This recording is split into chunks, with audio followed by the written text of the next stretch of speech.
So hello friends, welcome to the third lecture of structure of atom, जहां पे friends again हम इस lesson का एक इंपॉर्टेंट टॉपिक देखने वाले हैं, that is Bohr's atomic model. Now Bohr's atomic model आपको 11th केमिस्ट्री में तो सीखना ही है, एज वेल एज आपके 12th फिजिक्स में भी आपको ये टॉपिक मिलेगा। सो 11th के लिए भी एज वेल एज 12th के लिए भी, दोनों स्टैंडर्ड्स के लिए ये काफी इंपॉर्टेंट टॉपिक है। और अगर आप कॉम्पिटिटिव एग्जाम के पॉइंट ऑफ व्यू से देखें तो उसमें भी काफी सारे क्वेश्चंस बोर्स एटॉमिक थ्योरी से पूछे जाते हैं। Now friends, bourse atomic theory में अगर आप देखें तो 3 ही पोस्टुलेट्स हैं, बट उन 3 पोस्टुलेट्स को मैंने 6 पोस्टुलेट्स में डिवाइड कर दिया है, और ऐसे हम बोर्स एटॉमिक थ्योरी को डिटेल में स्टडी करेंगे। ओके, सो आज के वीडियो में हमें बोर्स एटॉमिक थ्योरी के 6 पोस्टुलेट्स सीखने हैं, बट एक्चुअल में कितने हैं? सिर्फ 3 ही होते हैं। मैंने उन्हें 6 में इसलिए डिवाइड किया है ताकि हम डिटेल में ये सारा टॉपिक सीख सके। तो यहाँ पे हमें 6 पोस्टुलेट्स देखने हैं। देन इस पूरे वीडियो में आज हम 11 फॉर्मूलाज डिराइव करने वाले हैं। कितने क्वांटिटीज पर? 5 क्वांटिटीज पर, और वो होगी the radius of electron, then the radius of electron, then the velocity of electron, then kinetic energy of electron, then the potential energy of electron and the total energy of electron. इन 5 quantities पे आज हम 11 equations derive करने वाले हैं। Okay, और friends यही सारे इक्वेशंस आपको काफी इंपॉर्टेंट है, बिकॉज यही वो टॉपिक्स हैं जिनमें बोर्स एटॉमिक थ्योरी पे क्वेश्चंस पूछे जाएंगे। तो हर एक डेरिवेशन को अच्छे से लिखना है और अच्छे से प्रैक्टिस करना है फ्रेंड्स, बिकॉज जब तक आप डेरिवेशन को अच्छे से प्रैक्टिस नहीं करोगे तब तक आपको इस पे बेस्ड जो क्वेश्चन है वो सॉल्व करते नहीं आएंगे। और जितने भी फॉर्मूलेज हम यहाँ पे आज देने वाले हैं उन सारे 11 फॉर्मूलाज को आपको अच्छे से याद करना है। ओके, तो यहाँ पे बहुत सारी ऐसी चीजें आएगी जो आपको याद करनी पड़ेगी। ओके, बिकॉज अगर आप उन्हें याद नहीं रखोगे तो इससे रिलेटेड एमसीक्यूज को सॉल्व करने में थोड़ी सी प्रॉब्लम हो सकती है। Okay, let's start the bourse atomic theory. ना बोर्स एटॉमिक थ्योरी में जैसे कि मैंने बताया कुछ पोस्टुलेट्स है। पोस्टुलेट्स का मतलब होता है कि जब कोई साइंटिस्ट कुछ एक थ्योरी बनाता है तो थ्योरी के लिए वो कुछ पॉइंट्स बताता है, उन्हीं पॉइंट्स को हम पोस्टुलेट्स बुलाते हैं। So right down here postulates. Now Bohr's atomic theory का जो सबसे पहला पोस्टुलेट है वो है कि atom has a central nucleus. Atom has a central nucleus, कि एटम के पास सेंटर में एक न्यूक्लियस होता है। यस, ये बात हमने देखी है कि रदरफोर्ड ने भी बताया था कि ये जो एटम है, एटम कुछ इस तरह होता है कि एक ऑर्बिट होता है, उसके सेंटर में एक न्यूक्लियस होता है, और ये जो इलेक्ट्रॉन है ये इस न्यूक्लियस के अराउंड ऐसे गोल गोल घूमते रहता है। ये मॉडल अब तक हमें पता है कि रदरफोर्ड ने बताया। बोर भी यही कह रहे हैं कि एटम के सेंटर में होता है न्यूक्लियस, और न्यूक्लियस ऑफकोर्स सेंटर में ही होना चाहिए। क्यों? बिकॉज हमें पता है इलेक्ट्रॉन्स गोल गोल घूमते हैं, और इलेक्ट्रॉन को घूमने के लिए एक फोर्स चाहिए, और वो कौन सी फोर्स होती है? The centripetal force. और सेंट्रीपिटल फोर्स यहाँ पे प्रोवाइड कौन करता है? ये न्यूक्लियस। यस, ये चीज मैंने आपको लास्ट वीडियो में एक्सप्लेन की है। अगर आपको नहीं पता तो वो वीडियो भी आप देख सकते हो, या आगे मैं ये बात और भी डिटेल में आपको एक्सप्लेन कर दूंगा। तो क्योंकि इलेक्ट्रॉन्स को यहाँ पे गोल गोल घूमना है तो उसके लिए काफी इंपॉर्टेंट है कि हमारा जो न्यूक्लियस है वो सेंटर में चाहिए, बिकॉज यही न्यूक्लियस इलेक्ट्रॉन को वो फोर्स प्रोवाइड करता है, सेंट्रीपिटल फोर्स, जिसकी वजह से इलेक्ट्रॉन सर्कुलर मोशन परफॉर्म कर पाता है। तो ये तो बात हमें पता थी कि atom has a central nucleus, जो कि ऑफकोर्स होना चाहिए, और ये बात रदरफोर्ड ने भी बताई थी। तो बोर ने नया क्या बताया यहाँ पे? बोर ने यहाँ पे नया बताया कि electrons, okay, electrons revolves in fixed circular orbit. ये बात किसी ने नहीं कही थी, जो बोर ने बताई कि electrons revolves in fixed circular orbit, fixed circular orbit with fixed energy, with fixed energy and fixed velocity। यानी इलेक्ट्रॉन जब किसी ऑर्बिट में रिवॉल्व कर रहा है वो ऑर्बिट भी फिक्स्ड होगा, उस ऑर्बिट में उसकी जो एनर्जी है वो भी फिक्स्ड रहेगी, और उसकी जो वेलोसिटी है वो भी उस ऑर्बिट में फिक्स्ड रहेगी। यानी हम इस चीज को ऐसे भी बुला सकते हैं कि इलेक्ट्रॉन जब किसी ऑर्बिट में रिवॉल्व कर रहा है तो उस ऑर्बिट का रेडियस चेंज नहीं होगा। यस, ऑर्बिट फिक्स रहेगा, मतलब इलेक्ट्रॉन उसी ऑर्बिट में से गोल गोल चक्कर काटता रहेगा। देन अगर इलेक्ट्रॉन उस ऑर्बिट में मूव कर रहा है तो उस ऑर्बिट की जो एनर्जी है, इलेक्ट्रॉन एनर्जी इलेक्ट्रॉन की नहीं होती।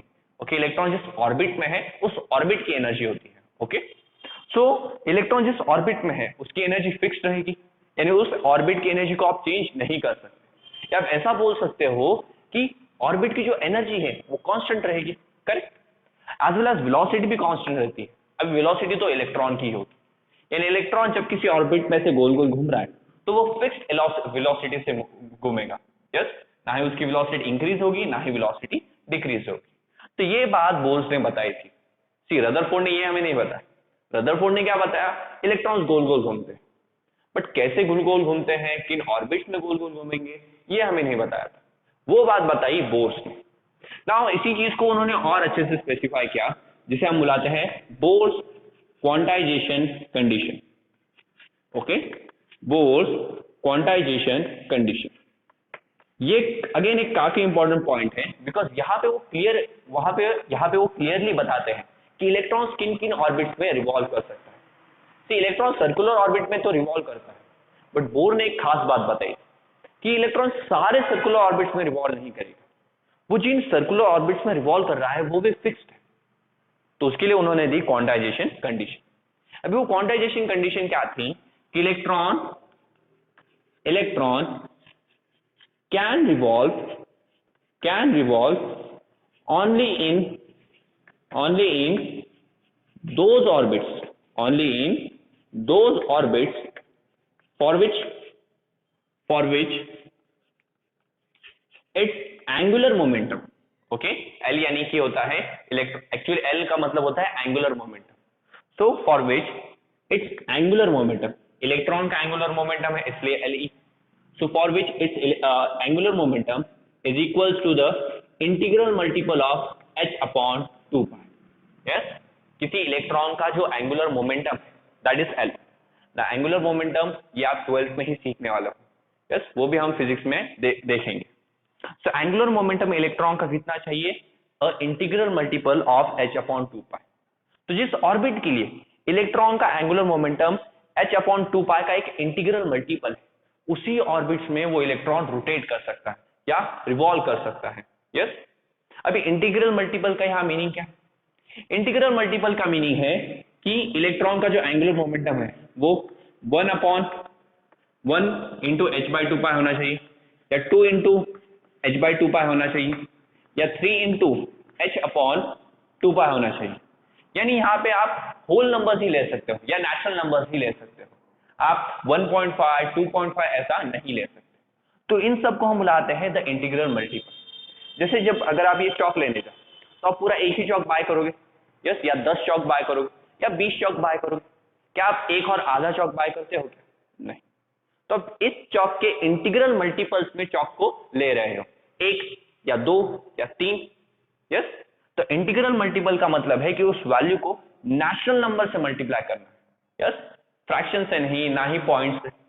तो 1h अपॉन 2 पाई ये इलेक्ट्रॉन का एंगुलर मोमेंटम हो सकता है, 2 इंटू एच अपॉन 2 पाई ये भी हो सकता है, 3 into H upon 2 pi, 4 into H upon 2 pi, but कभी 3.5 3.3 2.5 ये वैल्यूज नहीं हो सकते।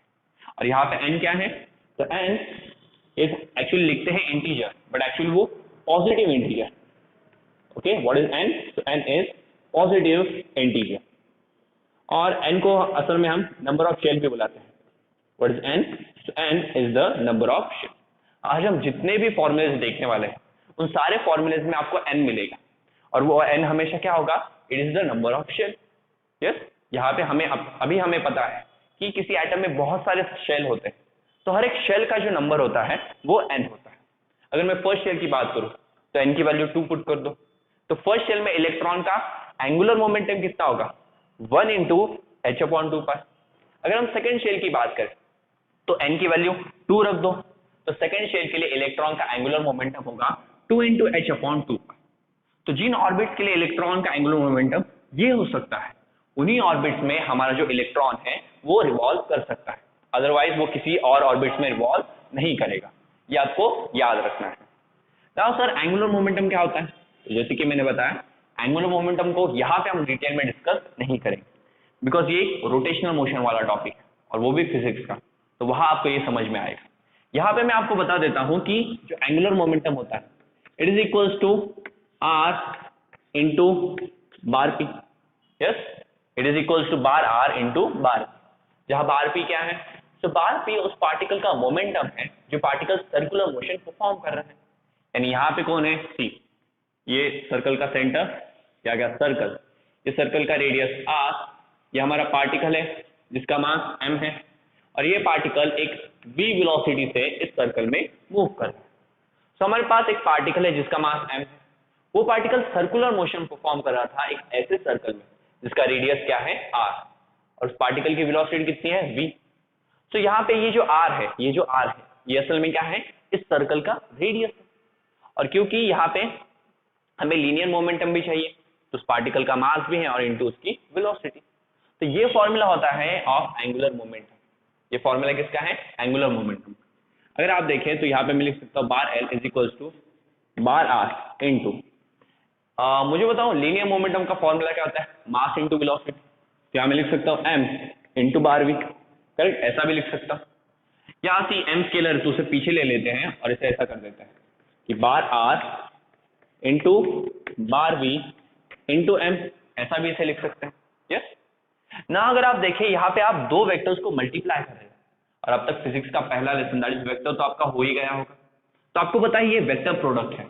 वेक्टर प्रोडक्ट हम कैसे निकालते हैं, हम लिखेंगे bar L is equals to R into V sine theta. Yes, जहां थीटा क्या है, आर और वी के बीच का एंगल, यस, रेडियस और वेलोसिटी के बीच का एंगल। तो अगर आप फिगर से ही आपको पता चलता है रेडियस और वेलोसिटी के बीच का एंगल क्या होगा, हमेशा 90 डिग्री। यानी अगर पार्टिकल यहाँ पे है तो ये रहा रेडियस, और हमें पता है जब भी पार्टिकल सर्कुलर मोशन परफॉर्म कर रहा है तो सर्कुलर मोशन में क्या होता है कि अगर उस पार्टिकल की आपको वेलोसिटी चाहिए ना, तो पार्टिकल जिस पॉइंट पे है उस पॉइंट से एक टैंजेंट निकाल दो, वो टैंजेंट क्या होगा, उसकी लीनियर वेलोसिटी की डायरेक्शन। तो यहाँ पे ये अगेन 90 डिग्री का एंगल, पार्टिकल सपोज यहाँ पे पहुंचा तो ये टैंजेंट, ये लीनियर वेलोसिटी की डायरेक्शन और ये रेडियस। तो सर्कुलर मोशन में, okay, just in circular motion जो लीनियर वेलोसिटी है और जो सर्कल का रेडियस है हमेशा 90 डिग्री के एंगल पे ही रहेंगे। और इनटू m, तो m आगे लिख देता हूं, चलो m को आगे लिखता हूं, और ये r इंटू वी हो जाएगा आर वी साइन थीटा। क्योंकि हमें पता है थीटा 90 है एंड बिकॉज साइन 90 इज 1, तो हमें एंगुलर मोमेंटम का फॉर्मूला मिलता है एम आर वी, और इसका रीजन क्या है कि because sine 90 is equals to 1। तो हमें ये तो पता चल गया कि इलेक्ट्रॉन का जो एंगुलर मोमेंटम है वो ये है। तो हर बार आप एंगुलर मोमेंटम को फॉर्मूला ये यूज नहीं कर सकते। एंगुलर मोमेंट का ओरिजिनल फॉर्मूला क्या है, ये। यहाँ पे हमारे पास एक पर्टिकुलर कंडीशन है, क्या, इलेक्ट्रॉन, कि इलेक्ट्रॉन सर्कुलर ऑर्बिट में गोल गोल घूम रहा है, तो उसके लिए उसका जो एंगुलर मोमेंटम होगा वो ये होगा। या आप कोई भी पार्टिकल लो जो सर्कुलर ऑर्बिट में मूव कर रहा है तो उसके लिए एंगुलर मोमेंटम ये होता है। हम यहाँ इलेक्ट्रॉन डिस्कस कर रहे हैं तो m होगा इलेक्ट्रॉन का मास, r होगा उस ऑर्बिट का रेडियस, और v क्या होगा, v होगी इलेक्ट्रॉन की वेलोसिटी। तो हमें इलेक्ट्रॉन का यहाँ एंगुलर मोमेंटम मिल गया है, ये वैल्यू अभी हम उस फॉर्मूले में डाल सकते हैं। So we will get m r v is equals to n into h upon 2 पाई।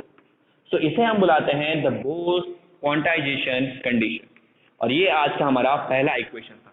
ऐसे और 10 इक्वेशन हमें और डिराइव करने हैं। So this is known as Bohr's quantization condition, कि इलेक्ट्रॉन जिन ऑर्बिट में रिवॉल्व कर सकता है वो भी फिक्स्ड है।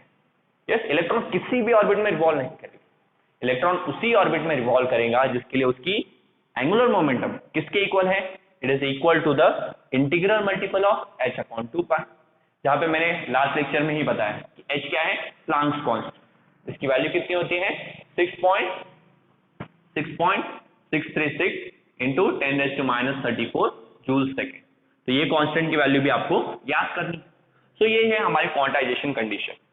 सो इतना आप नोट डाउन कीजिए क्विकली, टेक अ स्क्रीनशॉट। इसके बाद हम नेक्स्ट कंडीशंस को देखते हैं।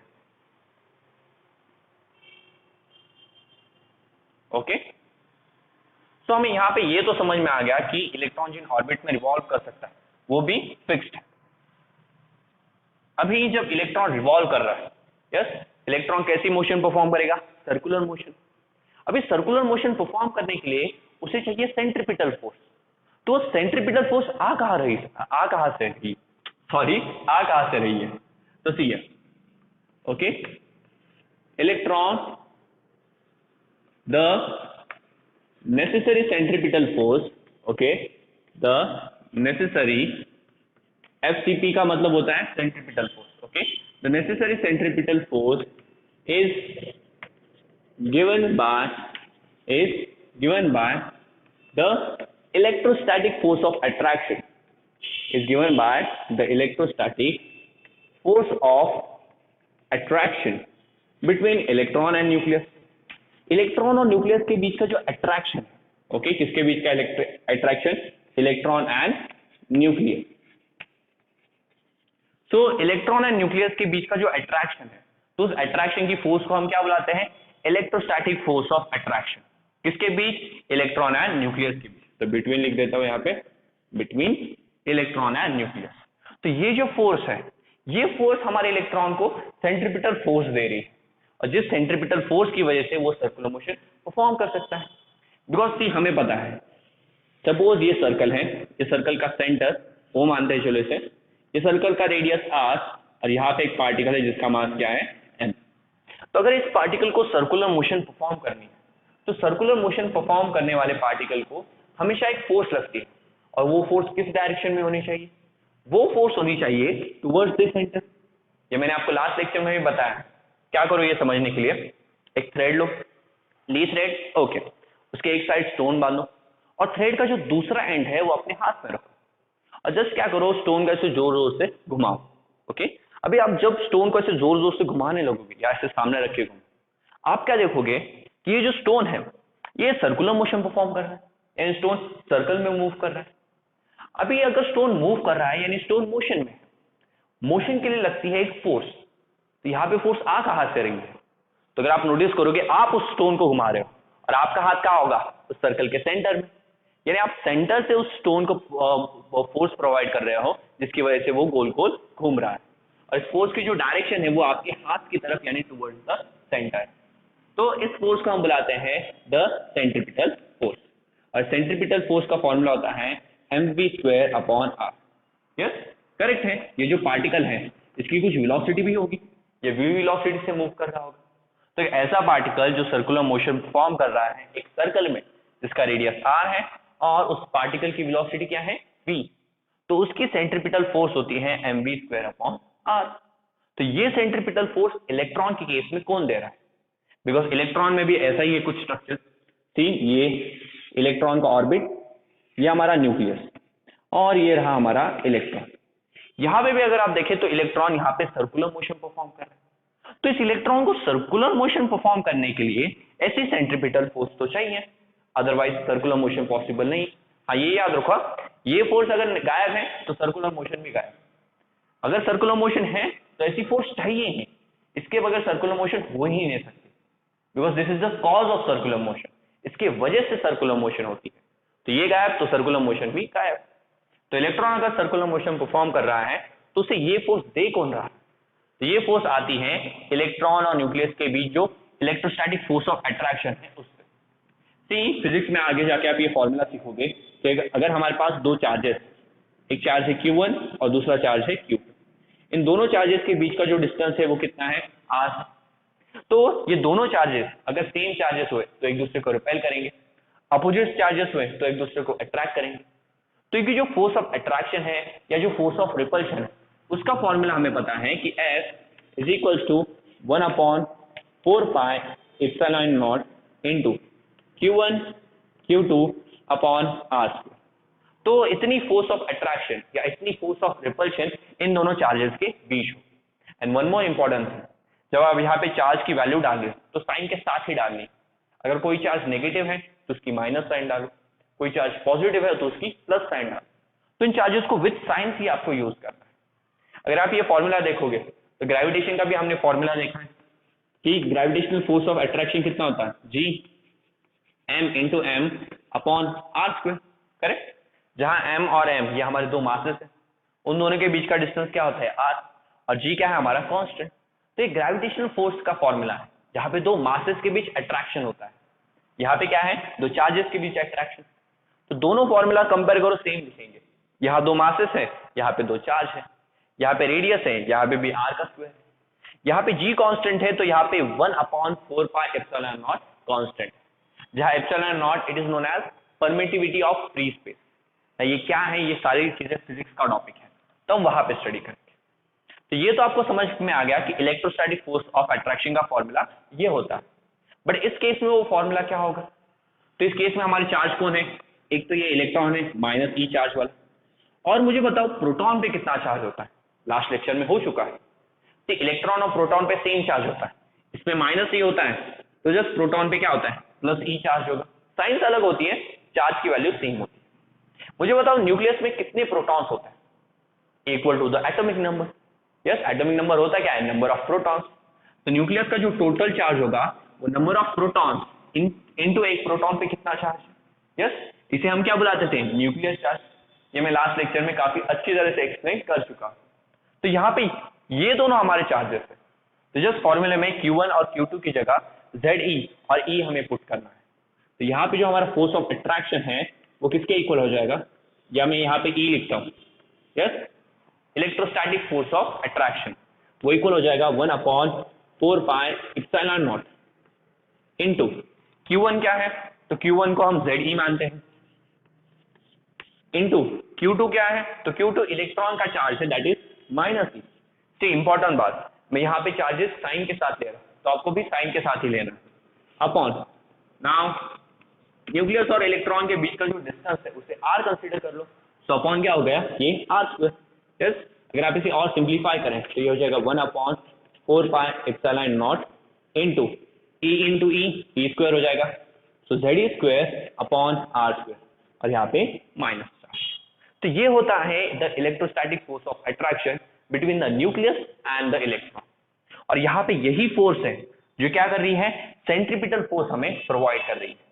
तो इस केस में हम ऐसा लिख सकते हैं कि जो इलेक्ट्रोस्टैटिक फोर्स ऑफ अट्रैक्शन वो क्या बन जाती है हमारी? वो बन जाती है हमारी सेंट्रीपिटल फोर्स। करेक्ट, वो क्या बन जाएगी? हमारी सेंट्रीपिटल फोर्स। बिकॉज देखो सेंट्रीपिटल फोर्स करती क्या है? उस मास को अपनी तरफ अट्रैक्ट करती है। यहाँ पे ये न्यूक्लियस असल में क्या कर रहा है? इस इलेक्ट्रॉन को अपनी तरफ अट्रैक्ट कर रहा है। तो यहाँ पे फोर्स ऑफ अट्रैक्शन की जो डायरेक्शन है वो कहाँ पे है? Towards the centre. तो यही जो फोर्स ऑफ अट्रैक्शन है वो इस केस में हमारी सेंट्रीपिटल फोर्स बन जाती है। यानी यहाँ पे हम और एक फॉर्मूला लिख सकते हैं, इसका स्क्रीनशॉट निकाल लिया था आपने?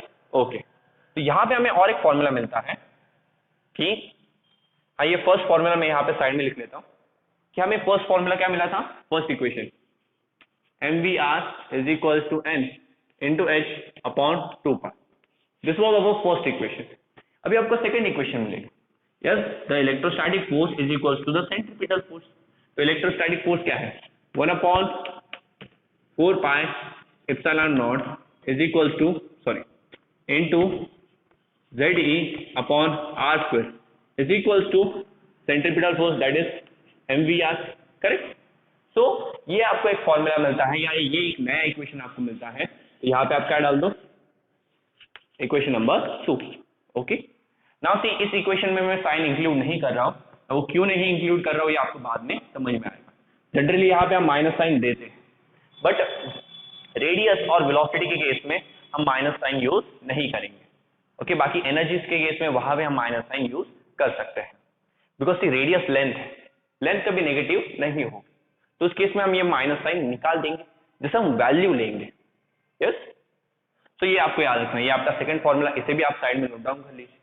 तो ये था बोर्स का फोर्थ पोस्टुलेट कि इलेक्ट्रॉन जब सर्कुलर मोशन में रिवॉल्व कर रहा है तो हमें पता है उसे चाहिए सेंट्रीपिटल फोर्स, और वो सेंट्रीपिटल फोर्स यहाँ पे दी किसने? इलेक्ट्रोस्टैटिक फोर्स ऑफ अट्रैक्शन, जो इलेक्ट्रॉन और न्यूक्लियस के बीच रहता है।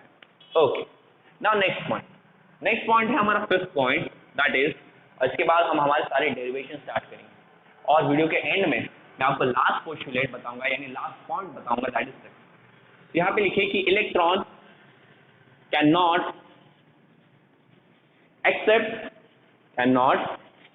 accept or lose energy in an orbit। जब तक इलेक्ट्रॉन किसी ऑर्बिट में है तब तक वो ना तो एनर्जी को एक्सेप्ट करता है ना ही एनर्जी लूज करेगा। मुझे पता है आपने आगे का पॉइंट रीड किया है, यस, आपकी बुक में दिया है इलेक्ट्रॉन एनर्जी एक्सेप्ट कर सकता है और इलेक्ट्रॉन एनर्जी रिलीज भी कर सकता है, बट मैं यहाँ पे कुछ गलत नहीं बोल रहा हूँ। यस, ये भी मैं आपको पॉइंट आगे क्लियर कर दूंगा। तो इलेक्ट्रॉन जब तक किसी ऑर्बिट में है, ओके, वो एक ही ऑर्बिट में रिवॉल्व कर रहा है, तो उस ऑर्बिट में वो एनर्जी एक्सेप्ट भी नहीं करेगा और ना ही एनर्जी देगा। इसलिए तो मैंने कहा कि हमारा सेकंड पोस्टुलेट क्या था कि the energy of electron is fixed, या ऐसे बोले कि ऑर्बिट की जो एनर्जी होती है वो फिक्स्ड होती है। सो हमारे पास ऑर्बिट्स की जो एनर्जी है, yes, the energy of orbit is fixed, वो चेंज नहीं होने वाली। और यहाँ पे बोर्ड्स ने अपने ऑर्बिट्स को कुछ नाम भी दिए थे। जैसे अगर हम देखें तो फर्स्ट ऑर्बिट के लिए n की वैल्यू 1 होगी, तो उसका नाम था k। सेकंड ऑर्बिट, तो दैट इज n की वैल्यू 2, उसका नाम था l। थर्ड ऑर्बिट जिसके लिए n की वैल्यू कितनी होगी 3, तो थर्ड ऑर्बिट का नाम था m। फोर्थ ऑर्बिट जिसके लिए n की वैल्यू 4 और उसका नाम क्या था n। तो बोर्स ने अपने जो इलेक्ट्रॉन्स की ऑर्बिट है उन्हें कुछ नाम भी दे दिया था, और इन सारे ऑर्बिट्स की जो एनर्जी थी वो फिक्स थी। उन एनर्जीज को ना ही आप इंक्रीज कर सकते थे ना ही डिक्रीज कर सकते थे, ओके। और उन ऑर्बिट्स में रहकर कोई इलेक्ट्रॉन ना ही एनर्जी को एक्सेप्ट कर सकता था ना ही लूज कर सकता था। हाँ, ये अलग बात है, इलेक्ट्रॉन एनर्जी ले और दे सकता है, बट वो किस केस में ये मैं आगे आपको वीडियो के एंड में आपको पता चल जाएगा। फिलहाल के लिए यही पॉइंट याद रखो, इलेक्ट्रॉन एनर्जी ले सकता है क्या किसी एक ऑर्बिट में? नहीं। जब तक इलेक्ट्रॉन एक ही ऑर्बिट में गोल गोल घूम रहा है, till that time it cannot accept energy or not lose energy also। so ये थे हमारे 5 पोस्टुलेट्स। इसके बाद जो सबसे इंपॉर्टेंट बात आती है वो है हमारे डेरिवेशन, कि इलेक्ट्रॉन का रेडियस कितना होता है, इलेक्ट्रॉन की वेलोसिटी क्या होती है, एंड इलेक्ट्रॉन की kinetic energy, potential energy and total energy, इन सब के फॉर्मूलेस क्या है। बिकॉज एग्जाम में कभी कभी डायरेक्टली क्वेश्चन पूछा जाता है कि आपको फॉर्मूलेस दिए जाएंगे, तो रेडियस का फॉर्मूला बताओ, वेलोसिटी का फॉर्मूला बताओ, तो इसलिए इंपॉर्टेंट है कि आपको वो डेरिवेशंस पता होने चाहिए। तो ये हमारे पास 5 पोस्टुलेट हैं, और जो लास्ट पोस्टुलेट है, पोस्टुलेट नंबर 6, वो मैं वीडियो के एंड तक आपको बता दूंगा। सो marriage this, okay. So main topic अब स्टार्ट करते हैं, जो कॉम्पिटिटिव एग्जाम के लिए आपके लिए काफी इंपॉर्टेंट, कि बोस एटॉमिक ऑर्बिट में, ये ऑर्बिट तो हमने बता दिया कि इलेक्ट्रॉन फिक्स ऑर्बिट में रिवॉल्व करता है, बट उस ऑर्बिट का रेडियस क्या है? यस, ऑर्बिट है बट उसका रेडियस कितना है? कैसे हम बताएंगे कि न्यूक्लियस से इतने दूर यहाँ इलेक्ट्रॉन है जैसे गोल गोल घूम रहा है, तो उन ऑर्बिट्स का रेडियस कैसे निकालते हैं? तो रेडियस निकालने के लिए हम यही 2 फॉर्मूले हमारे यूज करने वाले हैं। यस, यार यही 2 इक्वेशंस यूज करेंगे। ये हमारा first equation, this is our second equation. So right down, first equation क्या है कि m h nh upon 2 pi is equals to mvr। Yes, तो यही इक्वेशन मैंने यहाँ पे लिखा है, जस्ट उल्टा करके। देन नेक्स्ट हम क्या राइट डाउन कर सकते हैं यहाँ पे कि 1 upon 4 pi epsilon not into z e square upon r square is equals to mvr, sorry mv upon r square. हाँ, आई नो यहाँ पे फॉर्मूला गलत हो गया मेरा, mv upon r square, correct. Centripetal force का मैंने जो फॉर्मूला दिया था यहाँ पे लिखा था मैंने, वो क्या था? mv upon r square. आप वीडियो को rewind, mv square upon r, sorry, okay, आप वीडियो को रिवाइंड करके देख सकते हो, मैंने सेंट्रीपिटल फोर्स का यहाँ पे ही फॉर्मूला लिखा था, that is mv square upon r। सो ये इक्वेशन आपको मिलेगा, तो इसे सेकेंड इक्वेशन की तरह नोट डाउन। तो हमें ये 2 इक्वेशन मिल गए ना। यहाँ पे मैं माइनस साइन क्यों नहीं ले रहा? बिकॉज मैं यहाँ पे रेडियस फाइंड कर रहा हूँ। रेडियस एक लेंथ होती है, लेंथ कभी भी नेगेटिव नहीं हो सकती, तो इसलिए माइनस साइन यहाँ पे नहीं यूज करनी है। अभी देखो आपको r की वैल्यू चाहिए, बट r की वैल्यू चाहिए तो ये m और v को कैंसिल करना पड़ेगा। चलो m तो कैंसिल हो जाएगा, बट यहाँ पे तो v है, या सॉरी यहाँ पे v है और यहाँ पे v स्क्वायर, तो v स्क्वायर और v तो अपने आप कैंसिल नहीं होंगे। यस, एक v वैसे भी बच जाएगा, तो हम क्या करेंगे, यहाँ पे भी v स्क्वायर लाएंगे, जिससे ये वाला v स्क्वायर और ये वाला v स्क्वायर दोनों कैंसिल हो जाएंगे। तो यहाँ पे v स्क्वायर लाने के लिए पूरे इक्वेशन का स्क्वायर करना पड़ेगा, और दोनों v स्क्वायर को कैंसिल करने के लिए दोनों इक्वेशन को डिवाइड करना पड़ेगा। तो हम राइट डाउन करेंगे कि squaring the first equation and dividing it by the second equation, कि पहले इक्वेशन का अभी हम स्क्वायर करेंगे और उसे फिर सेकेंड इक्वेशन से डिवाइड कर देंगे। तो पहले इक्वेशन का स्क्वायर करो तो हो जाएगा n स्क्वायर, h का हो जाएगा h स्क्वायर अपॉन 2 का स्क्वायर 4 और पाई का square pi square is equal to m का स्क्वायर m स्क्वायर, v का स्क्वायर v स्क्वायर और r का स्क्वायर हो जाएगा r स्क्वायर। तो हमने पूरा जो ये फर्स्ट इक्वेशन था उसका क्या कर दिया, स्क्वायर कर दिया। अब इसे डिवाइड करना है सेकेंड इक्वेशन के साथ। क्या सेकेंड इक्वेशन को स्क्वायर करना है क्या? नहीं, सेकेंड इक्वेशन में ऑलरेडी v स्क्वायर है। पहले इक्वेशन को स्क्वायर क्यों किया था? ताकि पहले इक्वेशन में यहाँ पे v स्क्वायर आ सके, जिस v स्क्वायर को हम कैंसिल कर सके। तो इसलिए सिर्फ फर्स्ट इक्वेशन को स्क्वायर किया, सेकेंड को नहीं। सेकेंड एज इट इज लिखो, क्या है 1/4 पाई एप्सिलॉन नॉट, या 1 ZE हो जाएगा, तो ZE square upon 4 pi epsilon not into R square is equals to, यहाँ पे क्या है mv स्क्वायर अपॉन आर, तो ये हो गया mv स्क्वायर अपॉन आर। अभी जितनी चीजें कैंसिल हो सकती हैं सबको एक साथ कैंसिल करो। क्या क्या कैंसिल होगा? सबसे पहले देखो 4 कैंसिल हो गया, पाई और यहाँ से एक पाई कैंसिल हो गया। और क्या कैंसिल हो सकता है? देखो सी, ये v स्क्वायर और v स्क्वायर सबसे पहले कैंसिल होगा, इसलिए तो इतना सब कर रहे हैं ताकि r की वैल्यू मिल सके। यहाँ से एक m और यहाँ से एक m कैंसिल हो जाएगा। और क्या चीजें कैंसिल हो सकती हैं? देखो जल्दी, कुछ नहीं। ओके, या हम इक्वेशन को और थोड़ा सिंप्लीफाई कर देते हैं, उसके बाद समझ में आ जाएगा और क्या कैंसिल हो सकता है ना। देखो आपको ये तो पता होगा कि यहाँ पे देखो ऊपर भी एक फ्रैक्शन है, नीचे भी फ्रैक्शन, और ये असल में पूरा एक फ्रैक्शन है। ये न्यूमरेटर है, ये डिनोमिनेटर है। तो ऐसे केसेस में क्या होता है, ये जो टर्म है ये ऊपर चला आएगा, यानी इप्सिलॉन नॉट आर स्क्वायर ऊपर चला आएगा। So we will get H square, sorry N square H square epsilon naught R square और अपॉन ये Z square as it is. देखो जेड स्क्वायर आ गया इज इक्वल्स टू, यहाँ एक m बचा है, यहाँ एक r बचा। हाँ वन मोर थिंग, यहाँ पे स्क्वायर कैंसिल हुआ, नीचे एक पाई था, ऊपर भी 2 पाई थे, तो एक ही पाई कैंसिल हुआ, एक पाई अभी भी लेफ्ट है, तो ये पाई का पाई एज इट इज। यहाँ पे देखो ये r ऊपर चला आएगा और यहाँ m बचा है, तो ये m r स्क्वायर इंटू ये वाला जो r था वो ऊपर आ गया। यस, मैथ में ये होता है, आपको पता ही होगा। सो ये इक्वेशन मिला आपको ना। यहाँ पे देखो, यहाँ पे आर स्क्वायर और यहाँ पे आर स्क्वायर दोनों कैंसिल हो जाएंगे, नहीं समझा? अरे देखो यहाँ पे आर स्क्वायर है मल्टीप्लिकेशन में, यहाँ पे जो कि क्या होगा डिवीजन में चला जाएगा, और फिर ये आर स्क्वायर कैंसिल ही हो जाएगा। यस, तो अभी आपको एम आर की वैल्यू मिली है। एम आर की वैल्यू चाहिए क्या? आर की वैल्यू चाहिए, तो एम को उधर भेजो, एम मल्टीप्लिकेशन में है, वहां जाके डिवीजन में चला जाएगा। सो में आर की वैल्यू मिलती है N square H square epsilon nought upon m pi Z E square. ये हमें मिलती है the value of radius of electron, या radius of the orbit. Electron का तो रेडियस नहीं होगा, ऑर्बिट का रेडियस। तो बोस एटॉमिक थ्योरी में, ओके, बोस एटॉमिक थ्योरी में या बोस एटॉमिक मॉडल में बोस ने जो ऑर्बिट बनाए थे उन ऑर्बिट का जो रेडियस है वो ये। हाँ वन मोर थिंग कि बोर्स ने जो ऑर्बिट बनाया था अपने, ओके, उसने जो बोर्स ने जो एटॉमिक मॉडल बनाया था, तो उसमें उन्होंने जो ऑर्बिट्स बनाए थे उन ऑर्बिट्स के कुछ स्पेशल नाम थे। उन्हें हम बोर्स ऑर्बिट बुलाते थे बिकॉज वो बोर्स एटॉमिक थ्योरी से आए थे, या फिर हम उन्हें स्टेशनरी ऑर्बिट्स बुलाते थे। स्टेशनरी क्यों? स्टेशनरी का रीजन था कि उनकी जो एनर्जी है वो चेंज नहीं होती थी। यस, एनर्जी कैसी थी? रेस्ट पे थी, चेंज नहीं हो सकती थी। ओके, इसलिए उसे स्टेशनरी ऑर्बिट्स भी कहा जाता था, या क्वांटम ऑर्बिट्स कहा जाता था। क्वांटम ऑर्बिट्स इसलिए बिकॉज हर एक ऑर्बिट की जो एनर्जी है वो फिक्स रहती थी। यस, इसे हम क्वांटाइज भी कहते हैं, जो आपको आगे समझ में आएगा। इसलिए हम इसे क्वांटाइज ऑर्बिट भी बुलाते थे। तो बोस ऑर्बिट बुलाओ, स्टेशनरी ऑर्बिट बुलाओ, या क्वांटाइज ऑर्बिट बुलाओ, तीनों नाम ओके है यहाँ पे। तो इन ऑर्बिट्स का जो रेडियस है वो रेडियस आप इन फॉर्मूले से दे सकते हो। तो ये हमारा थर्ड फॉर्मूला हो गया। यस, अब तक हमने 3 फॉर्मूले डिराइव किए, और कितने बच गए? 11 निकालने हैं, तो और 8 फॉर्मूले रह गए हैं।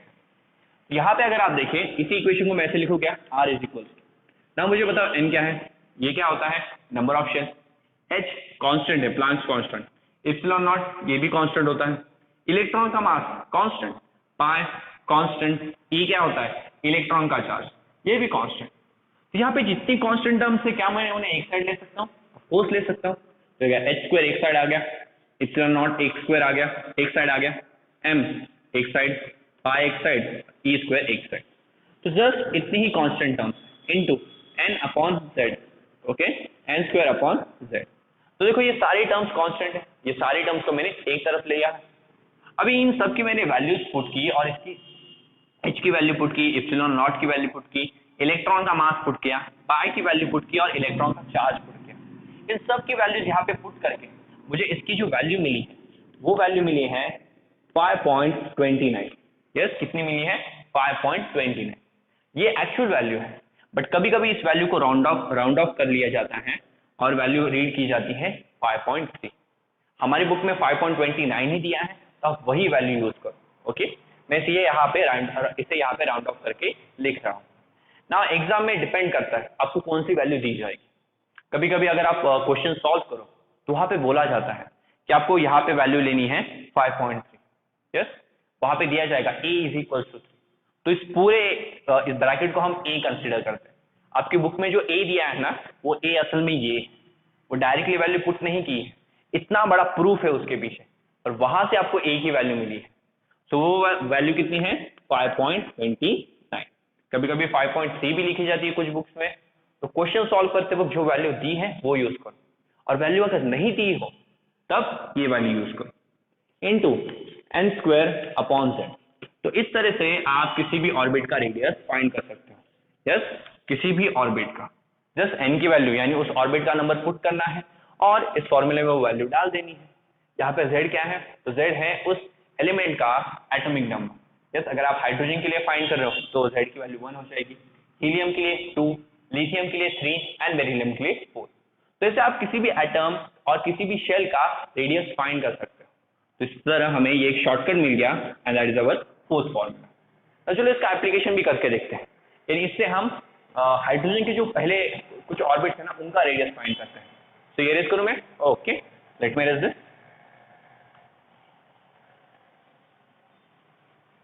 सो यहाँ पे हमें फर्स्ट फॉर्मूला मिला था mvr equals to hn into h upon 2 ये फर्स्ट फॉर्मूला। सेकंड हमें मिला था कि 1/4 epsilon not into ze square upon r square is equals to mv square upon r। ये हमें सेकंड मिला था। थर्ड क्या मिला है बताओ मुझे? थर्ड मिला है कि r is equals to n square h square epsilon naught upon m pi z e square. Correct? ये है इलेक्ट्रॉन का, सॉरी ये है ऑर्बिट का रेडियस। किन ऑर्बिट का? बोर्स ऑर्बिट का रेडियस।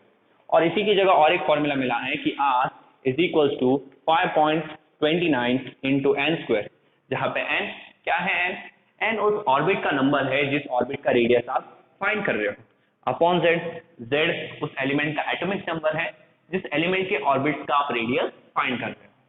यहाँ पे हमें क्या करना है? यहाँ पे हम इस फॉर्मूले को अभी अप्लाई करने वाले हैं।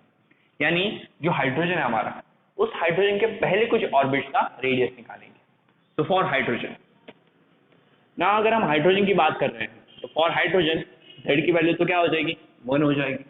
यानी ये जो फॉर्मूला होगा ये बन जाएगा r is equal to 5.29 into n square. Correct? Hydrogen के केस में z की वैल्यू तो 1 होती है, और 1 लिखो या ना लिखो सेम ही होता है। यस, तो हम यहाँ पे नहीं लिखेंगे। तो यहाँ से अगर हम n की वैल्यू 1 रखें, यानी हाइड्रोजन का जो फर्स्ट ऑर्बिट है उसका रेडियस निकालें, तो वो कितना होगा? तो radius of the first orbit is equals to 5.29 into 1 square. तो 1 का स्क्वायर क्या होगा? 1 ही। तो यहाँ पे आपका आंसर यही आएगा। और यूनिट क्या होगा? आर्मस्ट्रॉन्ग। यस, रेडियस है, ये भी एक लेंथ है, लेंथ का यूनिट चाहिए है। यहाँ पे यूनिट क्या होता है? आर्मस्ट्रॉन्ग। तो ये आर्मस्ट्रॉन्ग एक काफी छोटी लेंथ है। मीटर्स में अगर आप इसे कन्वर्ट करोगे तो 1 angstrom is equal to 10⁻⁻10 metre. Yes, इतनी छोटी लेंथ होती है। फिर देखते हैं सेकंड ऑर्बिट के लिए क्या होगा। तो suppose n is equal to 2, so radius of the second orbit is equal to 5.29 into 2 का स्क्वायर। तो 2 का स्क्वायर कितना आएगा? 4। तो 4 से इसको मल्टीप्लाई करो, आंसर मिल जाएगा। Then let us see the radius of the third orbit. तो r 3 पुट करो, तो 5.29, और हम थर्ड ऑर्बिट का रेडियस फाइंड कर रहे हैं, तो n की वैल्यू कितनी हो जाएगी? 3 का स्क्वायर होगा 9। तो 9 से इस वैल्यू को मल्टीप्लाई करो और आपका आंसर मिल जाएगा। तो यहाँ पे आप इस तरह से हाइड्रोजन के लिए उसके किसी भी ऑर्बिट का रेडियस फाइंड कर सकते हो। जस्ट n की वैल्यू पुट करते जाना है और उसे 5.29 से मल्टीप्लाई करते रहना है। अगर आप देखें तो ऑर्बिट का रेडियस यहाँ पे इंक्रीज हो रहा है। और एक बात अगर आप नोटिस करें, ये जो वैल्यू है, ये वैल्यू है हाइड्रोजन के फर्स्ट ऑर्बिट की। यस, ये वैल्यू किसके हैं? हाइड्रोजन का जो फर्स्ट ऑर्बिट है उस ऑर्बिट का रेडियस है 5.20। बट अगर हम सेकेंड ऑर्बिट देखें तो उसमें भी 5.29 आ रहा है, थर्ड ऑर्बिट देखें उसमें भी 5.29 आ रहा है। तो क्या मैं इसी चीज को ऐसे लिख सकता हूं कि हाइड्रोजन के लिए, जस्ट फॉर हाइड्रोजन, ये just for hydrogen, Rn is equal to R1 into n square, correct? 5.29 है क्या? 5.29 हाइड्रोजन के पहले ऑर्बिट का रेडियस है, तो इसकी जगह मैं R1 भी लिख सकता हूँ। यस, तो R1 इंटू n स्क्वायर अगर हम करें तो हमें हाइड्रोजन के किसी भी ऑर्बिट का रेडियस मिल जाएगा। तो क्या करना है? हाइड्रोजन का पहले ऑर्बिट का रेडियस लेना है और इंटू उसे n स्क्वायर से मल्टीप्लाई कर देना है। हाँ, ये इक्वेशन आप सिर्फ हाइड्रोजन के लिए यूज करोगे, बाकी किसी जगह यूज नहीं कर सकते। क्यों? अगर बाकी एलिमेंट के लिए यूज करोगे, बाकी एलिमेंट के लिए एटॉमिक नंबर 1 तो नहीं होगा, कुछ ना कुछ तो होगा। तो उस केस में यहाँ पे Z भी आता है और वो Z हमें प्रॉब्लम देने लगेगा। तो इतना राइट डाउन कीजिए, इसका एक स्क्रीनशॉट निकाल लीजिए, क्विकली टेक अ स्क्रीनशॉट। आज पे अच्छे अच्छे क्वेश्चन भी है, वो भी अभी हम देखेंगे। हो गया? ओके, सो ये वाले फॉर्मूला अपने नोट्स में डाल दीजिए और ये फॉर्मूला आगे हमें लिखने वाले हैं, बिकॉज आगे तो अभी वेलोसिटी का भी इक्वेशन डिराइव करना है, देन एनर्जीज बाकी है, उन सब का भी इक्वेशन हमें अभी डिराइव करना है। बट उससे पहले रेडियस पे कुछ क्वेश्चंस हैं, वो क्वेश्चंस हम देखते हैं।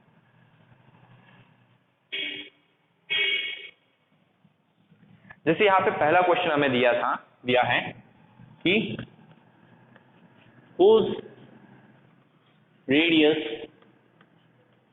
is equal to radius of the first orbit of hydrogen। Okay, नीचे मैं आपको कुछ एलिमेंट्स दूंगा और उन एलिमेंट्स के कुछ शेल्स दूंगा। तो आपको बताना है कि किस एलिमेंट के किस शेल का जो रेडियस है वो हाइड्रोजन के पहले ऑर्बिट के रेडियस के बराबर है। हाइड्रोजन का पहले ऑर्बिट का रेडियस कितना होता है? 5.29 एंगस्ट्रॉम। तो ये वैल्यू कहाँ पे है? तो ये अगर आप देखें तो आपके ऑप्शन है, पहला ऑप्शन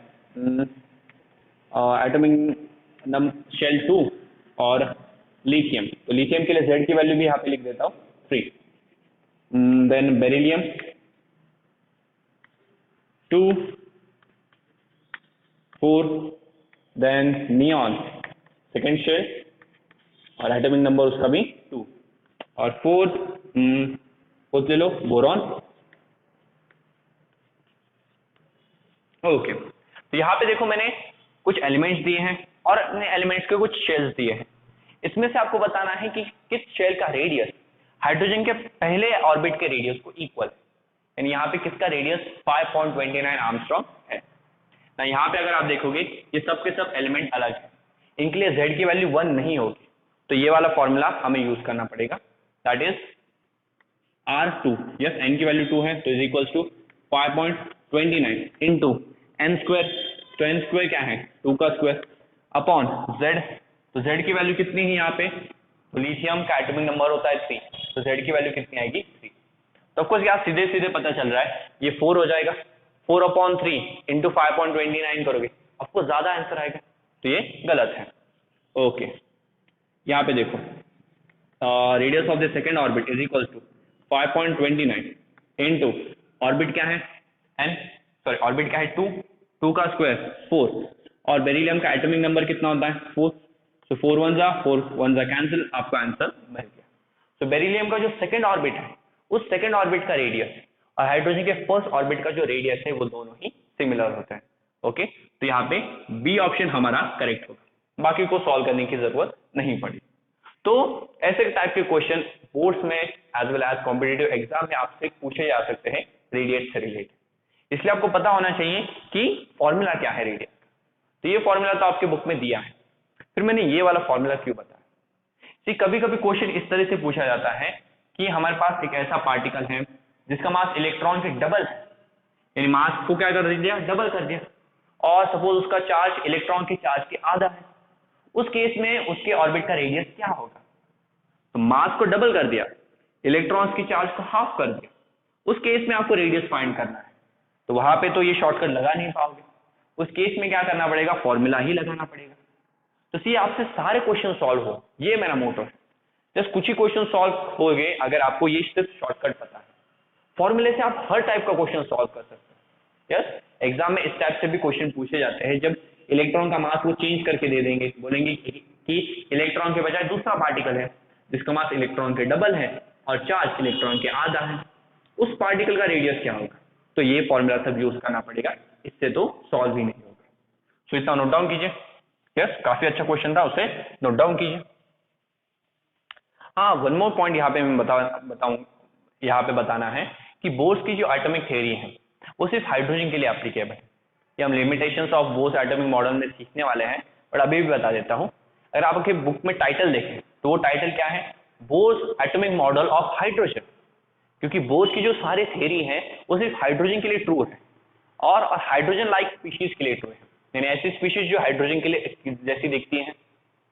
अब सर हाइड्रोजन की तरह दिखने वाली स्पीशीज यानी सिंपल है, जिनके पास एक ही electron, okay, only single electron species. तो जो सिंगल इलेक्ट्रॉन स्पीशीज है उनके लिए ये सारे फॉर्मूलेस वैलिड है। ना सिंगल इलेक्ट्रॉन स्पीशीज कैसे, जैसे कि सबसे पहले हाइड्रोजन, उसके लिए वैलिड है। क्या हीलियम के लिए वैलिड है क्या, नहीं। हीलियम के पास कितने इलेक्ट्रॉन्स होते हैं, 2 इलेक्ट्रॉन होते हैं। बट अगर मैं हीलियम से एक इलेक्ट्रॉन निकाल दूं बस उस पर प्लस चार्ज आ जाएगा, अभी उसके पास कितने इलेक्ट्रॉन है, एक ही इलेक्ट्रॉन है। तो हीलियम के लिए तो वैलिड नहीं होगा, बट हीलियम प्लस के लिए ये फॉर्मूले या ये सारी थ्योरी करेक्ट है। तो यहाँ पे देखो एक ही इलेक्ट्रॉन हाइड्रोजन की तरह ही। देन लिथियम पे ये सब वैलिड है क्या, नहीं। फिर लिथियम के पास होते हैं 3 इलेक्ट्रॉन, उस केस में ये सारी चीजें वैलिड नहीं। बट यहाँ पे अगर मैं लिख दूं कि लिथियम में से हम 2 इलेक्ट्रॉन निकाल लें तो लिथियम के पास क्या होगा, सिर्फ एक ही इलेक्ट्रॉन बचेगा। तो लिथियम प्लस प्लस पे ये सारे फॉर्मूले या बोर की सारी थ्योरीज एप्लीकेबल है। ओके, सो जो एलिमेंट या जो आयन हाइड्रोजन की तरह होते हैं जिनके पास सिर्फ एक ही इलेक्ट्रॉन होता है, उन पे ही बोर्स की एटॉमिक थ्योरी वर्क कर सकती है। इसलिए बोर्स की एटॉमिक थ्योरी का नाम आगे चेंज करके bourse atomic theory for hydrogen कर दिया था, बिकॉज वो सिर्फ हाइड्रोजन को फॉलो कर रहा था। यस, या हाइड्रोजन ही उन थ्योरीज को फॉलो करता था। ना ये तो लिमिटेशन वाला पार्ट है कि बोर्स का जो एटॉमिक मॉडल है वो आप आगे जाके देखोगे फेल हो गया। तो क्यों फेल हुआ उसमें मैं ये चीजें आपको डिटेल में एक्सप्लेन कर दूंगा। ना आपने इलेक्ट्रॉन के ऑर्बिट का रेडियस फाइंड कर लिया। अभी इलेक्ट्रॉन अगर वहां पे घूम रहा है तो उसकी वेलोसिटी कितनी है, बिकॉज क्वेश्चन सिर्फ रेडियस के लिए नहीं पूछा जाएगा, वेलोसिटी के लिए भी पूछा जाएगा। तो वेलोसिटी कैसे फाइंड करोगे, सिंपल है, सी एस। नाउ हेडिंग पुट करो वेलोसिटी। सो वेलोसिटी के लिए यूज करेंगे हम फर्स्ट इक्वेशन। सो फ्रॉम 1, मुझे बताओ फर्स्ट इक्वेशन क्या है। फर्स्ट इक्वेशन है mvr is equal to n into H upon 2π, correct. अभी अभी हमने r की वैल्यू निकाली है, तो r की वैल्यू यहाँ पे पुट कर सकते हो। तो यहाँ पे लिखेंगे, आगे लिखेंगे, ओके, फ्रॉम m रहेगा यहाँ पे, फ्रॉम 1 एंड फ्रॉम 3। तो थर्ड इक्वेशन से मुझे बताओ r की वैल्यू क्या है। तो r की वैल्यू हमें मिली है n square h square epsilon nought n square h square epsilon nought m pi z e square, correct. ये रेडियस की हमें वैल्यू मिली है, it is equals to n h upon 2π, correct. यहां से आपको क्या निकालना है, वेलोसिटी की वैल्यू निकालनी है। तो देखो सबसे पहले जो टर्म्स कैंसिल होती है उन्हें कैंसिल कर दो और वेलोसिटी को एक तरफ रखो, बाकी सारी चीजों को दूसरी तरफ भेज दो।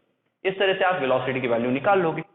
तो सबसे पहले तो m से m कैंसिल हो गया, इस n से यहाँ का n कैंसिल हो गया, और क्या कैंसिल होगा, ये पाई से ये पाई कैंसिल हो गया, और यहाँ का एक h और यहाँ का h कैंसिल हो गया। तो यहाँ पे सिर्फ 2 बचा है और यहाँ पे n h epsilon not z e square बचा है। तो ये सारी टर्म्स को यहाँ पे लाओ, so you will get velocity is equal to, ना देखो ये टर्म जब यहाँ आएगी तो रेसिप्रोकल हो जाएगा, यानी ये जो नीचे हैं टर्म्स है ये ऊपर चली आएगी और ऊपर वाली जो टर्म्स है वो नीचे चली आएगी। तो z e स्क्वायर ऊपर चला आएगा, आ गया z e स्क्वायर, अपॉन ये जो 2 है ये बचा है तो ये 2 एज इट इज आएगा। सी यहाँ से एक n कैंसिल हुआ और यहाँ पे n स्क्वायर था, तो दो में से सिर्फ एक n कैंसिल हुआ है, तो n h एप्सिलॉन नॉट। तो ये आपको मिलती है value of velocity, okay, this is the value of velocity of electron. और ये था हमारा फिफ्थ फॉर्मूला। तो इसे भी साइड में नोट डाउन करेंगे कि the velocity of electron is equal to ZE square upon 2NH into epsilon naught, और ये वैल्यू भी आपको याद करनी है। अगर आप इस फॉर्मूले में भी देखें तो इस फॉर्मूले में भी कई सारे कांस्टेंट्स हैं, यानी अगर आप देखें E charge of electron constant, 2 number है constant, H Planck's constant, epsilon nought permittivity of free space, ये सारी चीजें कांस्टेंट। अगर मैं इन कांस्टेंट्स को बाहर निकालूं यानी एक तरफ ले लूं, जैसे कि E square upon 2 into N, sorry N तो कांस्टेंट नहीं है, H एप्सिलॉन नॉट इंटू यहाँ पे क्या बचेगा Z अपॉन N, करेक्ट। तो इन सारी वैल्यूज यहाँ पे अगर आप E 2 H epsilon not in सब की वैल्यूज पुट करें, ओके, और उन सारी वैल्यूज को सॉल्व करें तो आपका आंसर आता है यहाँ पे आता है कि 2.18 into 10⁻⁻6 into Z upon N, ये आपको मिलती है वेलोसिटी की वैल्यू, या हम बोल सकते हैं वेलोसिटी का एक शॉर्टकट फॉर्मूला। यहाँ पे जस्ट आपको क्या करना है कि जिस भी ऑर्बिट में इलेक्ट्रॉन की वेलोसिटी चाहिए n की वैल्यू वो पुट कर देनी है, और जिस एलिमेंट के लिए चाहिए उसका एटॉमिक नंबर यहाँ पे पुट कर देना है, आपको तुरंत वेलोसिटी की वैल्यू यहाँ से मिल जाएगी। काफी इजी है। जैसे हाइड्रोजन की बात कर लो, इस बोर्स एटॉमिक थ्योरी थी, हाइड्रोजन ही फॉलो होता है, हाइड्रोजन ही फॉलो करता है, इसलिए जितने भी हम केसेस डिस्कस करेंगे ना वो हाइड्रोजन से ही रिलेटेड होंगे। तो हाइड्रोजन की बात कर लो, हाइड्रोजन के लिए Z की वैल्यू 1 होगी, और उसके फर्स्ट ऑर्बिट में उसकी जो वेलोसिटी है वो हम निकालते हैं। तो Z की वैल्यू 1 है, N की वैल्यू 1 है, 1 पुट करो तो वेलोसिटी कितनी आएगी। So velocity of electron in the first orbit of hydrogen is 2.18 into 10⁻⁻6 नहीं 10⁻⁶ आएगा, 10 मीटर पर सेकेंड। तो ये आपको मिलती है इलेक्ट्रॉन की velocity, that is 2.18 into 10⁻⁶, okay, -6 नहीं होगा, +6 होगा। तो इतनी ज्यादा होती है इलेक्ट्रॉन की वेलोसिटी। और अगर आप देखें तो करीब करीब ये लाइट की वेलोसिटी के आसपास है। लाइट की वेलोसिटी क्या होती है 3 इंटू 10⁸, तो वो 10⁸ है लाइट की वेलोसिटी, ये 10⁶ है। और यही इसी के वजह से फ्रेंड्स हमने इलेक्ट्रॉन का जो स्ट्रक्चर है वो बताने में आसानी हुई। आप देखोगे इस वेलोसिटी की वजह से आगे 2 नई थ्योरीज आई, और उन 2 नई थ्योरीज पे इलेक्ट्रॉन का आज का जो मॉडल है वो बना है। तो ये जो वेलोसिटी की वैल्यू है ये आपके लिए काफी इंपॉर्टेंट है, ओके। सो इलेक्ट्रॉन की वेलोसिटी कितनी होती है 2.18 इंटू 10⁶ मीटर पर सेकेंड, तो इसका नोट डाउन कीजिए। और अभी हम बात करेंगे इलेक्ट्रॉन की एनर्जी। हाँ, इलेक्ट्रॉन की तो एनर्जी नहीं होती, ऑर्बिट की एनर्जी होती है। यस, इलेक्ट्रॉन जिस ऑर्बिट में है उन ऑर्बिट की एनर्जी होगी। तो उन ऑर्बिट में इलेक्ट्रॉन की क्या क्या एनर्जी, उन ऑर्बिट की क्या क्या एनर्जी हो सकती है ये अभी हम डिस्कस करते हैं। तो इतना लिख लिया आपने, हाँ वो लास्ट और फॉर्मूला लिख लेता हूँ यहाँ पे, V is equal to 2.18 into 10⁶ into Z upon N, हो गया, okay. Let me raise this.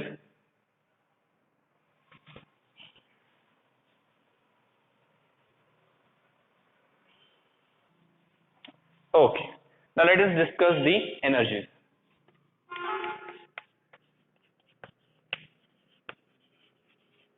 Okay, now see हमें निकालना ही है इलेक्ट्रॉन की टोटल एनर्जी।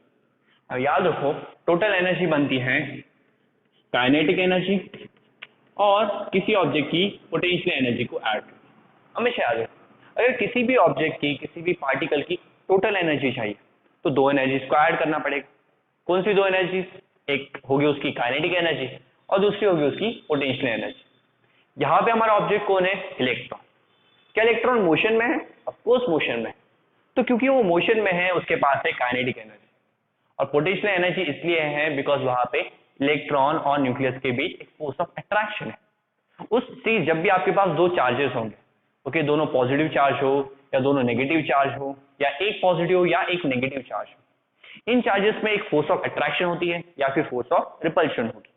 तो इन फोर्सेस की वजह से क्या होता है, इनके पास एक पोटेंशियल एनर्जी आती है जिन्हें हम इलेक्ट्रोस्टैटिक पोटेंशियल एनर्जी बुलाते हैं।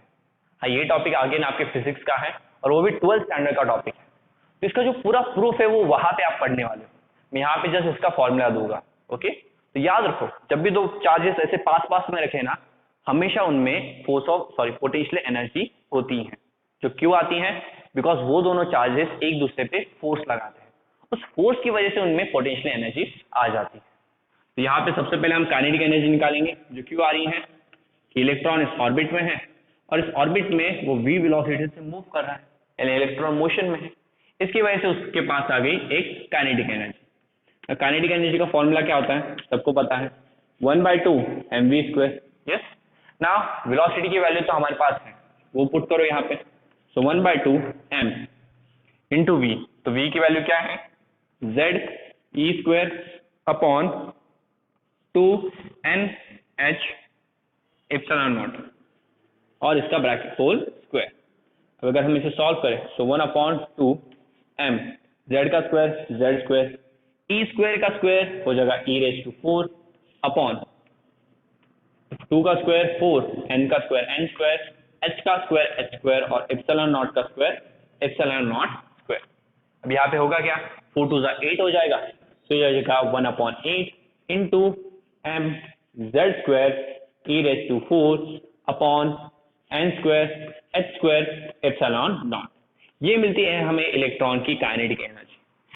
तो ये होती है इलेक्ट्रॉन की काइनेटिक एनर्जी। ओके, इलेक्ट्रॉन जब किसी ऑर्बिट में ऐसे गोल गोल घूम रहा है, तो गोल गोल घूमते वक्त यानी जब वो मोशन में है, तो उसके पास जो काइनेटिक एनर्जी होती है वो हम इस तरह से लेते हैं, जहां पे m इलेक्ट्रॉन का मास है, z उस एटम का एटॉमिक नंबर है, e इलेक्ट्रॉन का चार्ज, n उस ऑर्बिट का नंबर है जिस ऑर्बिट में इलेक्ट्रॉन घूम रहा है। अब सी काइनेटिक एनर्जी के फॉर्मूले में n आता है, यानी जैसे आप n को चेंज करोगे, यानी जैसे आप ऑर्बिट को चेंज करोगे उस हिसाब से काइनेटिक एनर्जी भी यहाँ पे चेंज होने वाली है। तो ये हमारा 7th नंबर का फॉर्मूला आ गया शायद से, करेक्ट। तो this is our 7th formula. ये 1st, 2nd, 3rd, 4th, 5th, 6th और वो 7th। इस फॉर्मूले में हम एक चीज कर सकते हैं कि जितनी कांस्टेंट चीजें हैं उन्हें एक ब्रैकेट में लिख लेंगे और उन सारी कांस्टेंट चीजों की वैल्यू पुट करके एक हमें कॉमन वैल्यू यहाँ पे मिल जाएगी। यानी अगर हम देखें तो इसे हम इस तरह से लिख सकते हैं, kinetic energy is equals to, सबसे पहले इलेक्ट्रॉन का मास कांस्टेंट, इलेक्ट्रॉन का चार्ज कांस्टेंट तो e⁴ अपॉन ये 8 कांस्टेंट, n कांस्टेंट नहीं है, h² कांस्टेंट होता है, एप्सिलॉन नॉट कांस्टेंट होता है। तो देखो मैंने सारी कांस्टेंट चीजों को एक ब्रैकेट में लिख लिया। अभी कौन सी चीज कांस्टेंट नहीं है, सिर्फ एटॉमिक नंबर और ऑर्बिट का नंबर यानी शेल का नंबर, तो उन्हें साइड में लिख लो, z² upon n²। Now in सब सारे कांस्टेंट्स की वैल्यू यहाँ पे पुट करो तो आपको काइनेटिक एनर्जी की वैल्यू मिलेगी 13.6। कितनी वैल्यू मिलेगी, 13.6 z² अपॉन n²। तो इस तरह से आप इलेक्ट्रॉन की जो काइनेटिक एनर्जी है वो निकाल सकते हो। क्या करना है, 13.6 इंटू उस एटम का एटॉमिक नंबर रखना है और उस ऑर्बिट का नंबर रखना है, यहाँ पे उन दोनों का स्क्वायर कर दो और उसे 13.6 से मल्टीप्लाई कर दो। हाँ, ये काइनेटिक एनर्जी है। अब एनर्जी का यूनिट क्या होता है, जूल्स। बट जब बोर्स ने ये वैल्यू कैलकुलेट की, यहाँ पे जो वैल्यू आई वो थी इलेक्ट्रोवोल्ट। यस, इलेक्ट्रोवोल्ट भी ये भी एक एनर्जी का यूनिट होता है जब जूल से थोड़ा सा छोटा होता है। तो उस केस में हम कौन सा यूनिट यूज करते हैं, इलेक्ट्रोवोल्ट, जब हमारे पास छोटी एनर्जी है। तो किसी इलेक्ट्रॉन की काइनेटिक एनर्जी ऑफकोर्स कम होगी, तो वो कितनी होती है, 13.6 into z² upon n² electronvolt. तो यहाँ पे आपको काइनेटिक एनर्जी मिल गई। इसके बाद हम फाइंड करेंगे पोटेंशियल एनर्जी। तो इसका एक स्क्रीनशॉट निकाल लीजिए, क्विकली टेक अ स्क्रीनशॉट। और दोनों एनर्जी फाइंड क्यों कर रहे हो, काइनेटिक एनर्जी मिल गई। उसके बाद अगर पोटेंशियल एनर्जी फाइंड करोगे तभी तो जाके आपको टोटल एनर्जी मिलेगी। यस, तो ये वाला फॉर्मूला भी मैं साइड में लिख लेता हूँ, खाली को ना देखो, इन दोनों फॉर्मूलेस की अभी हमें जरूरत नहीं, सॉरी इसकी जरूरत है, इस वाले की नहीं है, तो इसे इरेज कर देता हूँ। तो यहाँ पे लिखो कि kinetic energy is equal to 1/8 into m z² e⁴ upon n² h² epsilon naught square. Correct, ये आपको काइनेटिक एनर्जी की वैल्यू मिल गई। ये शॉर्टकट क्या है, kinetic energy is equals to 13.6 into z² upon n²। Yes, okay. तो ये मैं सारी वैल्यूज इरेज करता हूँ। ओके, ना अभी हमें निकालना है पोटेंशियल एनर्जी की वैल्यू। ना चार्जेस के पास पोटेंशियल एनर्जी क्यों होती है, सपोज हमारे पास एक चार्ज Q1 है और दूसरा चार्ज Q2 है, यही चार्ज रहे और इन दोनों चार्जेस के बीच का जो डिस्टेंस है वो r है। ना जब दोनों चार्जेस r डिस्टेंस से एक दूसरे से दूर रखे हो तो वो एक दूसरे पे फोर्स लगाते हैं और उसी फोर्स की वजह से उन दोनों में आ जाती है पोटेंशियल एनर्जी। और उस पोटेंशियल एनर्जी का फॉर्मूला होता है 1/4 pi epsilon not into Q1 into Q2 upon R। See R square नहीं, आर स्क्वायर रखता तो वो इलेक्ट्रोस्टैटिक फोर्स ऑफ अट्रैक्शन का फॉर्मूला बन जाता, यहाँ पे सिर्फ आर। ये होता है उनके पोटेंशियल एनर्जी का फॉर्मूला। अभी अगर आप एटम के केस में देखें, एटम के केस में एक चार्ज इलेक्ट्रॉन है और दूसरा चार्ज क्या है, हमारा न्यूक्लियस।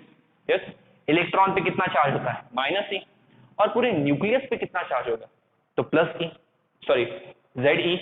यस, बिकॉज प्रोटॉन में, सॉरी न्यूक्लियस में सिर्फ एक ही प्रोटॉन नहीं होता, वहां पे बहुत सारे प्रोटॉन है, और वो वहां पे टोटल नंबर ऑफ प्रोटॉन्स कितने होंगे, equal to the atomic number.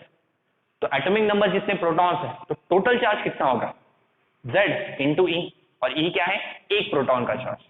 तो याद रखो प्रोटॉन और इलेक्ट्रॉन पे सेम चार्ज होता है, जस्ट साइन अपोजिट होती है।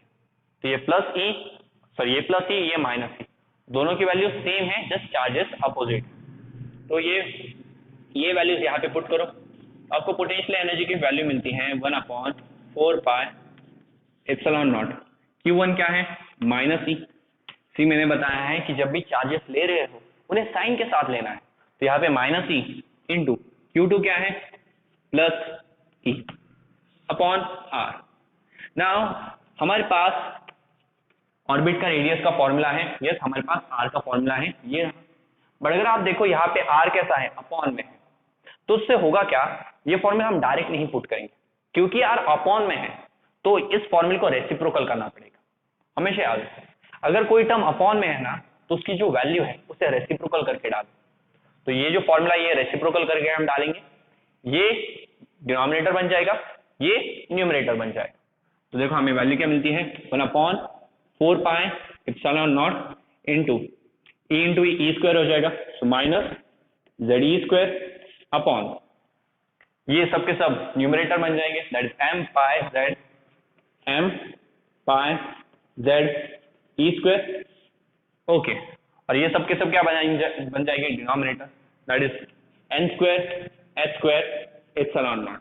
ओके, अगर ये आप देखें तो z into Z square, E square into E square E raise to 4 हो जाएगा। ये पाई से ये पाई कैंसिल हो गया, और कुछ कैंसिल हो सकता है कि यहाँ पे नहीं। तो आपको पोटेंशियल एनर्जी की वैल्यू मिलती है here minus Z into Z square, E square into E square E raise to 4, ये m का m as it is upon ये 4 as it is, n square h square, और epsilon not into epsilon nought होगा epsilon nought का square. तो ये होती है आपको की पोटेंशियल एनर्जी की वैल्यू। अगर आप ये वैल्यू देखें और अगर आप काइनेटिक एनर्जी का फॉर्मूला देखें, तो देखो mz square E raise to 4, mz square E raise to 4 upon n square h square epsilon naught square upon n square h square epsilon naught square. Just difference क्या है, यहाँ पे 8 है और यहाँ पे क्या है 4 है। तो इस 4 को मैं क्या 8 में कन्वर्ट कर सकता हूँ, ऑफकोर्स कर सकता हूँ। कैसे, इसे 2 से मल्टीप्लाई करके, और क्योंकि 2 से मल्टीप्लाई कर रहे हो और 2 से डिवाइड भी करना पड़ेगा। तो अगर मैं इसे 2 से मल्टीप्लाई और डिवाइड करूँ तो यहाँ पे मुझे 8 मिल जाएगा। यस, तो यहाँ पे देखो ये 2 से कर दिया मल्टीप्लाई और ये 2 से कर दिया डिवाइड, तो यहाँ पे आंसर क्या मिलेगा आपको, सीएफ। यहाँ पे हमें मिलती है कि potential energy is equals to minus 2 into ये 2 4 का क्या हो गया 8, तो 1/8 into Z square E raise to 4 m upon n square h square epsilon naught square. तो आपको ये वैल्यू मिलती है। यानी अगर आप देखें तो ये जो काइनेटिक एनर्जी का फॉर्मूला है और ये जो फॉर्मूला है दोनों सेम है। यहाँ भी आप कर सकते हो, यहाँ से भी कांस्टेंट टर्म्स कॉमन निकाल लो। यस, यहाँ से अगर आप कांस्टेंट टर्म कॉमन निकालोगे तो the potential energy is equals to -2 into constant term कौन से, इलेक्ट्रॉन का मास m, इलेक्ट्रॉन का चार्ज e रेज टू 4, ये 8, हाँ 8 और 2 को कैंसिल मत करो, क्यों, बिकॉज कैंसिल करोगे तो वापस से यहीं पे आ जाओगे। मैंने यहाँ पे 2 से मल्टीप्लाई क्यों किया है, बिकॉज पोटेंशियल एनर्जी का जो फॉर्मूला है वो मैं काइनेटिक एनर्जी के इक्वल तक ला सकूं, दोनों को सिमिलर कर सकूं। अब क्यों सिमिलर कर रहा हूं वो आपको अभी समझ में आ जाएगा। h square constant, epsilon nought का स्क्वायर कांस्टेंट, सारे कांस्टेंट एक तरफ, क्या कांस्टेंट नहीं है, z स्क्वायर और अपॉन m स्क्वायर, तो वो बाहर। इन सब की वैल्यू यहाँ पे पुट करो। इन सब की वैल्यू पुट करने पे आपका आंसर क्या आएगा कि potential energy is equals to -2 into 13.6 into Z² upon n²। तो अगर आप देखोगे तो इलेक्ट्रॉन की जो हमें पोटेंशियल एनर्जी मिली है वो काइनेटिक एनर्जी का डबल है बट नेगेटिव है। यस, हमेशा याद रखो कि इलेक्ट्रॉन की जो पोटेंशियल एनर्जी है वो नेगेटिव होगी और काइनेटिक एनर्जी से कैसे है, डबल है। और यहाँ पे यूनिट क्या होगा, इलेक्ट्रोवोल्ट। फॉर्मूले से पता चल रहा है, देखो ये काइनेटिक एनर्जी इंटू 2 उसका डबल है बट नेगेटिव, तो नेगेटिव है इसलिए काइनेटिक एनर्जी से वो हमेशा छोटी ही रहने वाली है। सो इस तरह से आपको काइनेटिक एनर्जी की वैल्यू मिल गई, पोटेंशियल एनर्जी की भी वैल्यू मिल गई। जस्ट ये दोनों वैल्यूज अभी उस फॉर्मूले में आपको पुट करनी है। तो ये वाला जो हमारा फॉर्मूला है ये इतना, this is our formula number 8 जिसकी मैंने बताया था, और ये हो गया हमारा फॉर्मूला नंबर 9। सो इतना नोट डाउन कीजिए। सॉरी, फॉर्मूला नंबर 8 ये होगा, ये हो जाएगा हमारा फॉर्मूला नंबर 9 और ये हो जाएगा हमारा फॉर्मूला नंबर 10। तो अभी बचा है सिर्फ लास्ट इक्वेशन, जो लास्ट इक्वेशन है टोटल एनर्जी का। सो क्योंकि काइनेटिक एनर्जी और पोटेंशियल एनर्जी की वैल्यू मिल गई है, वो वैल्यू जस्ट यहाँ पे अभी पुट करनी है और हमारा इक्वेशन सॉल्व हो जाएगा। ओके, तो सी है काइनेटिक एनर्जी की वैल्यू आपको क्या मिली, 13.6 इंटू Z² अपॉन n², ये मिली आपको काइनेटिक एनर्जी की वैल्यू। पोटेंशियल एनर्जी की वैल्यू क्या मिली, माइनस।